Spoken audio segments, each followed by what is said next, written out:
prácticamente la vida es una lección y el último examen es la muerte. Por lo tanto, entender bien a Dios, entender bien la realidad de esta creación, de todo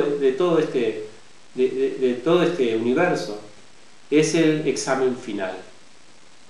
Y algunos, bueno, lo pasan, otros no, unos lo pasan con mala nota, entonces tienen que retroceder, tienen que tomar forma animal, o sea, según la concepción que uno tenga, uno eso alcanza. Recuerdan el verso 4:11, en la medida que se entreguen a mí, yo lo recompenso. En la medida que me conciban a mí, yo lo recompenso. Yo les doy, en la medida que ustedes me conciben a mí, yo me presento ante ellos. Eso es lo que dice Krishna en el 4:11. Por lo tanto, acá en el verso 30 del capítulo 7 va a empezar a dar pistas de cómo conocerlo de la forma más correcta. Aquí dice, aquellos que tienen plena conciencia de mí, que saben que yo soy el Señor Supremo, y va a utilizar 3 palabras sánscritas importantes para describir, para tener una buena concepción del Señor Supremo. Adiyagya, Adidaivika y Adibhautika. Estas son las 3 palabras que también Arjuna pregunta en el capítulo 8.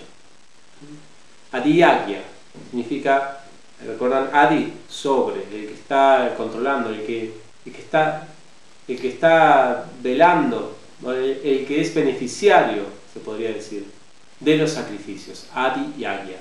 Entender que Krishna es el principal de los que hay que adorar, es no confundir entonces a Indra, por ejemplo, a uno de los semidioses, como si fuera Krishna. Adiyagya también es el Señor en el corazón, o sea, el Señor principal, el beneficiario, el disfrutador de todos nuestros sacrificios. Luego tenemos Adidaivika, que también el Señor es el Señor de todos los semidioses, está sobre los semidioses, no es un semidios más. Esto es para descartar la teoría panteísta del Señor Supremo.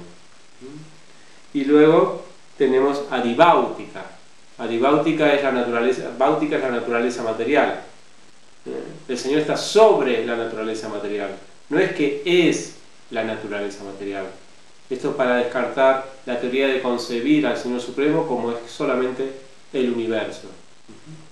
Así que esta es una concepción un poquito más profunda para entender realmente qué es el absoluto. Con esto terminamos de alguna manera el capítulo 7, pero como estos 2 últimos versos tienen que ver con las preguntas de Arjuna del capítulo 8, lo estamos revisando nuevamente.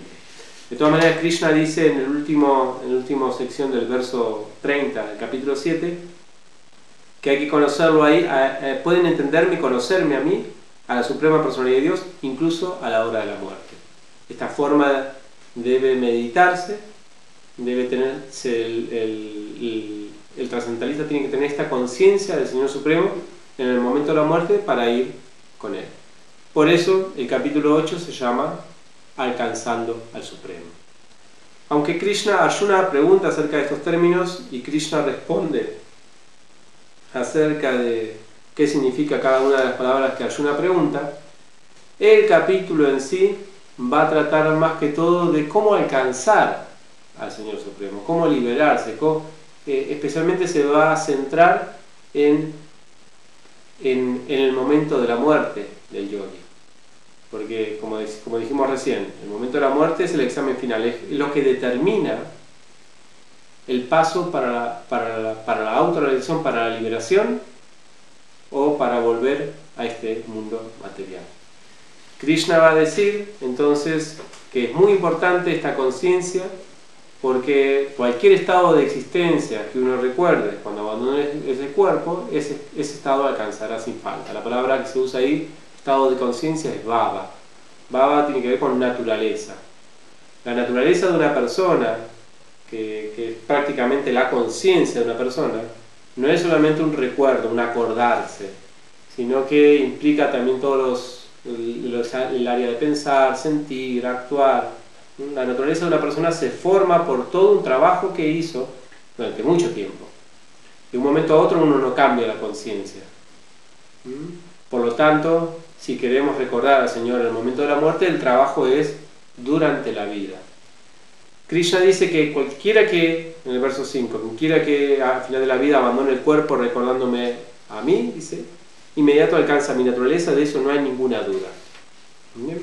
Pero para recordarlo a Él hay que tener la naturaleza, ya la conciencia, ya tiene que, todos nuestros pensamientos, deseos, actividades deben dar lugar para ese recuerdo. Si no, no hay manera de recordar algo que nunca ni siquiera lo practicamos. Krishna entonces va a explicar en este capítulo las distintas maneras de lograr que al final de la muerte podamos recordarlo al Señor. Va a hablar de la forma en que los yogis lo hacen, los yogis, los gyanis, van a hablar de la manera en que los karmis lo hacen, van a hablar de las maneras en que los bhaktas lo hacen, y en este capítulo va a presentar por primera vez a el devoto puro, el Ananya Bhakta. Va a presentar en este capítulo, y esto es lo que se va a desarrollar luego en el capítulo 9. Entonces, uno de los consejos que Krishna da para poder recordar al final de la vida a Krishna es el que se da en el verso 7 y dice: por lo tanto, Arjuna, siempre debes pensar en mí en la forma de Krishna. O sea que la técnica, el secreto para recordar al final de la vida a Krishna es que durante la vida recordemos siempre a Krishna. Entonces Arjuna dirá: bueno, esto es lo que quiero. Recordar a Krishna para mí es fácil. Así que me voy de esta batalla y me voy a recordar al Señor. Pero Krishna dice en ese verso: piensa en mí en la forma de Krishna y al mismo tiempo desempeña tu deber prescrito de pelear. Con tus actividades dedicadas a mí y con la mente y la inteligencia fijas en mí, llegarás a mí sin duda alguna. Entonces Krishna acá está haciendo una doble instrucción: recordar y actuar en el deber prescrito. Entonces, otra vez enfatiza esto, para que no se confunda Arjuna. Y a la vez es un consejo que nos sirve a todos.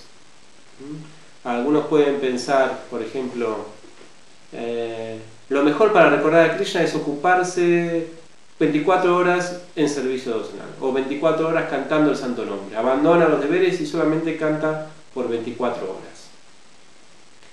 Algunos dirán: si quieres recordar a Krishna, entonces lo mejor es que, bueno, te encierres en un monasterio y simplemente en una atmósfera espiritual canta el santo nombre todo el tiempo. Acá Krishna, sin embargo, está diciendo: desempeña tu deber y a la vez canta Hare Krishna, o recuérdame a mí. ¿Y por qué Krishna, en una situación en la que nosotros necesitamos recordar más profundamente al Señor, nos pone ese estorbo que, digamos, es el deber ahí? ¿Pero por qué no me dejas, Krishna, que solamente recuerde al Señor? ¿Por qué tengo que desempeñar mi deber que no tiene nada que ver con Krishna? No tiene nada que ver contigo. Krishna lo que está haciendo aquí, recuerden que todo esto está dicho para entrenarnos, para llegar al momento de la muerte, y en el momento de la muerte poder recordarlo a Él. Entonces la vida es un entrenamiento para saber recordar, para saber meditar en el Señor. Y como todo entrenamiento, necesitamos a veces ponernos en situaciones difíciles para que en las situaciones que realmente tengamos que lucirnos, nos sea más fácil. Es como los deportistas, a veces los que corren, que tienen que competir carreras, se ponen algunas pesas en las piernas, o en vez de practicar en llano, practican en subida, a pesar que en la competencia va a ser en llano. O sea, se ponen situaciones más difíciles para, de esa manera, cuando tengan que competir realmente, les sea más fácil y tengan más potencia. De la misma manera, Krishna recomienda a Arjuna: el momento de la muerte es muy difícil. Es un momento crítico para la entidad viviente en todo sentido: corporal, intelectual, mental, psicológico, ¿no? En mucho sentido eso, sentimental, emocional, hay mucho desorden. Inclusive en psicología se dice que hay 3 estados o 3 situaciones que si una persona pasa por uno solamente de ellos, es una persona que hay que tenerla con cuidado. Está, digamos, delicada emocional y psicológicamente. Esa persona está delicada, hay que tratarla con cuidado porque puede reaccionar de maneras impredecibles. Esas tres situaciones son cuando